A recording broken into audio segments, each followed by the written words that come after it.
So next week we'll be, of course, at the Million Meal Pack at State Farm Arena. We'll do the same topic, and it's basically, man, being spiritually out of shape. You know, I think we all get beat up by life. You know, with work, wife, spouse, significant other, kids. Man, just church, family. You know, it's just so many distractions that we have that, you know, we just do, right? But then it's the things that God calls us to do that we question. And it's like, everything else we do is just without thought anymore, because there's something that's, you know, we say, okay, I'm doing it for this, I'm doing it for that. And, you know, when it comes to God, we're spiritually out of shape, man. We compromise to the highest power. We compromise, like, you know, yeah, God, you know, but do God really want me to do that? Do He really want me to? You know, it's like, why question God? Why not question your situation or your status or your question that? Don't question the Almighty. You know, and I'm guilty of that. That's kind of where the topic came from. So I have to put it me first. And I'm talking to myself. Everybody else, if y'all get something from that, amen. But I'm talking to me when I say these things. You know, I had to realize, man, I'm spiritually out of shape, man. You know, I have to look at my faith. I have to look at my confidence in God, my belief in God, my spiritual walk, my prayer life, my reading. You know, this being spiritually out of shape it stretches wide. I guess a lot of different things that can cause you to be that. And once you start getting out of shape in one area, it trickles down. You know, you just start at home first, and then it just trickles from there. So I have to take a look at myself, man, and like, you know what? Everything that's going on and all the situations that it's like, I got to get back in shape, man. You know, physically, same thing. You know when you're getting physically out of shape. Well, actually, you know what? Technically, you don't. It's not until someone says something. You know, they're like, man. It's not when you look in the mirror. But see, you don't look in the mirror. You don't look in the mirror for somebody to say, "Hey B, hey Zay, man, I ain't seen you in a while. When you done put on some weight?" Oh, yeah. Easy. Hold on, I ain't seen you in a while. I wasn't ready for that. Right. But guess what? When you go look in the mirror, yeah. Maybe I need to push away from the table. Push that plate away. Just push it back. Nah, baby, I love it. I love you. You can't do it. You trying to make me fat. So, yeah, man, it's a lot, man. But that's the premise of it. And all it's gonna do if we don't have the full meeting today is I'm gonna just be adding more to it. This might be a series, man. We might do this for the next month. You probably can. Honestly, you probably can. And honestly, I'm thinking about it now. You know, a lot of people like missing. We ain't seen Marlon. We ain't seen Sean. Albert, you know, he's working crazy hours at work. Just a lot of people missing from the group, man, that we ain't talked to in a long time. Right. You need to get back to that. I know it's summertime, but it's like, come on, man, an hour out of your Saturday morning. I go out of town and I'm still able to come on.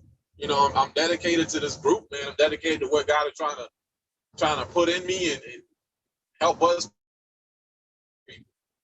Like, really? It kind of pissed me off. I'm like, yo, come on, really? Oh, I'm over here because I'm out of town. And Demetrius sending that message like 10 minutes ago. Well, I can't do this because you should have done that a long time ago. Or you can still be on. You don't have to have the camera on. You can still listen. But I just hate that we're not in unison at all on this whole thing. I get it, but I don't like that. Oh, boy. Anyway, going back to your thing you talking about your faith. I was just talking to my coworkers, two of them. They were out there talking, and I don't even know how we got on the subject, but it's just talking about faith and what we're going through. I was like, as men, whether you want to or not, you are a leader. If you have kids or not, someone is looking up to you. And we got to be strong, but at the same time, we do get weak, and we need that encouragement from one another. Iron sharpens iron. I never want to be dull. I never want anybody to be dull, because that's not a good thing place to be. Because you're dull, I mean, what are you doing? Something needs to be recharged. We need to be encouraging one another to stay strong and to be strong in these tough times. Correct. You know, without condemnation, without judgment. This is a judgment-free zone. Love one another the best we can. If you have need of something, you know, let's fulfill that need for our brother. But not that we're not doing that. But the guys at my job, they was just going through some things, and they got a revelation from what I was saying, and I was just speaking truth. I'm like, this is what had happened. I use that example when I used to work for Royal Shredding. Right. I was parked somewhere about to shred some stuff, and that guy was like, "Yeah, I'm good, but I don't know. You know, I want to turn my life over." But all that he's saying is, as he's still walking, and he just walked out my life. And I told you about that situation, and it came up today. It was like it wasn't your job to water the seed. Right. Let God grow it. And it hit home to the guys I was talking to. It was like, that's it. There's just a lot of stuff that we need to be spiritually mindful of who's around us and what our job is while we're here. Our job is to lead. Our job is to provide and protect for our family and for our brothers in our community by lifting one another up. You know, every plant is not going to be watered by us. You know, our job for our community is to plant the seed. Whatever that seed is, God's going to water it and make it grow. To add to our number, to add to his number, but ultimately for him to get all the glory. So we need to be standing in prayer for one another for whatever reason. Because there's always something to pray about. You can't tell me that there ain't nothing to pray about, because that's a lie. Yeah. You know, I like what you said, man. And, you know, going back to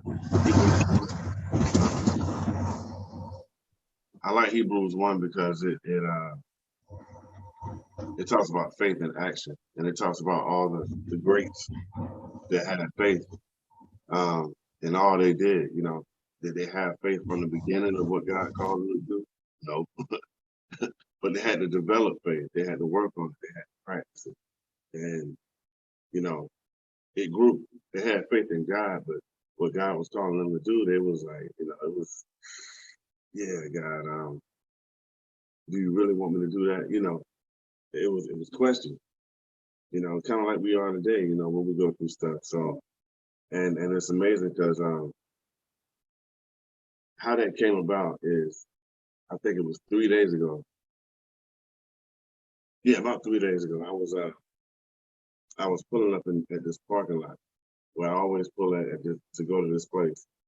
And as I get there, there's a lady outside, like just out in the parking lot. Huge parking lot, by the way. And she's kind of like telling me to go over there or something. And I'm looking like, okay. But she kind of a distance away, so I paid no mind. I just look away. I turn back. She in the back of her car, like she opens the back door. She pulls out a Bible. And she says, And then she puts it back in the car, gets in her car and leaves. And I'm like, okay, I could take that as a sign from God, you know, hey, maybe I should read my word more, you know, something like that. So it was odd, it was weird, but then I looked at what God was trying to tell me in that. So then I'm sorry. Go ahead. Well, I just thought about, you know, God uses the small things to confuse the wise. The small things. Not saying that you're dumb or anything, but that was just out of all things, he used that lady without saying a word to you and just showing you the Bible and pointing to it. That's just weird.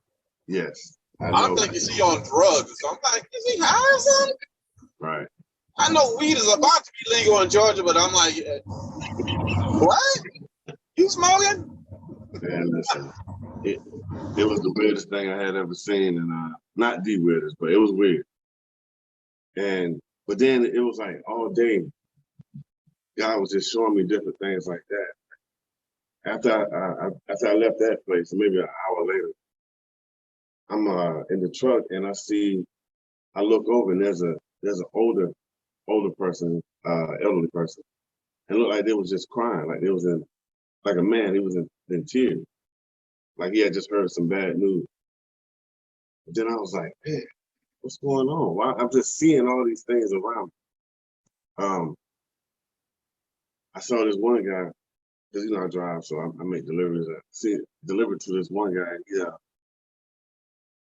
it's like he looked like he had just got. He looked like he was fighting a fight by himself, right? He looked stressed out. He looked like it was just so much on his mind, but it looked like he was fighting by himself. Like he didn't have like no help or nothing. Like, you know how a person looks, they just defeated, they just drained, and just like, man, look, I'm just tired. That's how he was looking. And as God was showing me all these things, man, and of course, again, looking at myself first, he just showed me, man, just being spiritually out of shape. It starts with faith. You know, if you're out of shape in your faith, meaning your faith is weak, then you're pretty much going to be out of shape in everything else spiritually in your life. Or you can be. So that's kind of where, and then I opened the Bible, I said, open up my Bible app. I said, all right, God, what you want me to read? And I'm scrolling, and I said, Hebrew. I thought I hit chapter 1, but it ended up being chapter 11. And I just started reading, and the first thing it said was faith and action. Now, faith is confidence in what we hope for and assurance about what we do not see. This is what the ancients were commended for. And I just stopped right there because I was like, there it is. It's my faith. If I'm not strong in my faith right now, like I think I am, it needs work. How do you build your faith? You build your faith through reading, praying, fellowship, family, no believers. And just different ways you build it up. Your time with God is most important, how you build your faith. Music, just everything.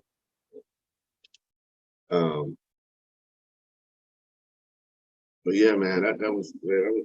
I was just blown away. So this is definitely something that can be a series over the next however many weeks.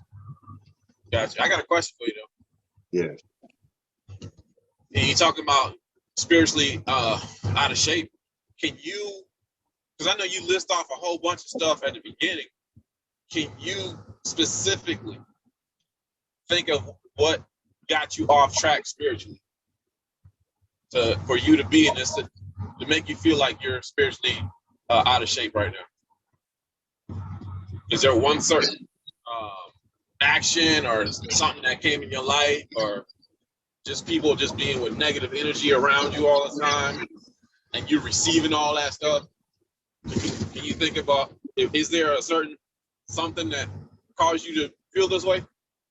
Absolutely. The lady holding up the Bible was true. I hadn't really been reading my word. With everything that we had going on the past month or so, I had not been reading daily like I should have been. And I was like, oh, that's the word got to say. And then, that's not it. That's not it. No. I'm just saying that's for me. That's what it was. That's not it. Oh, what you asking? You asking different questions? That's something else. It's got to be something else. That was just God using her to show you need to be in your word because he wanted to show you something. But my question was there something that made you feel like you're spiritually deficient? There's got to be something. You list off a whole bunch of stuff in the beginning: life, kids, wife, work. Was there something specifically in all those things or is it all at one time?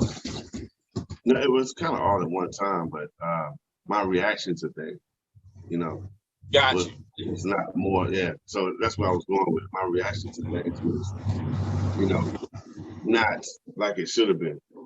It was more negative versus high. You know what I'm saying? My reaction to it. And be on the road driving. It was a negative thought versus a positive thought.